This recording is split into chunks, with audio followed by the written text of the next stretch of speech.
സ്ത്രീകൾക്ക് പെൺകുട്ടികൾക്കൊക്കെ ആണല്ലോ വളരെ അധികം ചിന്തകൾ വരും വെറുതെ ഇരിക്കുമ്പോ അല്ലെ. ഞാൻ പോയി കഴിഞ്ഞാൽ എവിടെയെങ്കിലും പെട്ടുപോയാലോ, ഇങ്ങനെയൊക്കെയുള്ള കാര്യങ്ങളാണ് വരുന്നത്. അതുകൊണ്ട് അത് പയ്യെ പയ്യെ മാറ്റി മാറ്റി ഇപ്പോഴാണ് ഒരു actually speaking when I start loving myself ഈ കാര്യങ്ങളൊക്കെ ബ്രേക്കായി വരുന്നുണ്ട്. ഇതുവരെ അതിലേക്ക് എത്തിയിരുന്നില്ല. ചിലപ്പോ എല്ലാത്തിനും ഒരു സമയമുണ്ട് ദാസാന്നൊക്കെ പറയുന്നത്.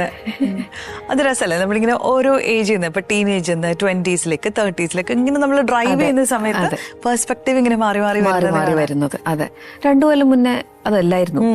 അതെ, ഓരോ ഏജ് കഴിയും തോറും നമ്മളുടെ ചിന്താഗതികള് ഇല്ല, അവര് പറയുന്നതല്ല ശരി, ഞാൻ പറയുന്നതാണ് എന്റെ ശരി എന്നുള്ളത് നമുക്ക് ബോധ്യമാവുകയാണ് ഓരോ കാര്യങ്ങളിൽ. വെളിയിൽ നിന്ന് കാണുന്ന ആൾക്ക് അത് അവരുടെ പെർസെപ്ഷനിൽ അത് തെറ്റായിരിക്കാമല്ലോ. അപ്പൊ ഞാൻ ഇപ്പോഴാണ് ഓരോന്ന് മാറ്റിക്കൊണ്ടിരിക്കുന്നത്.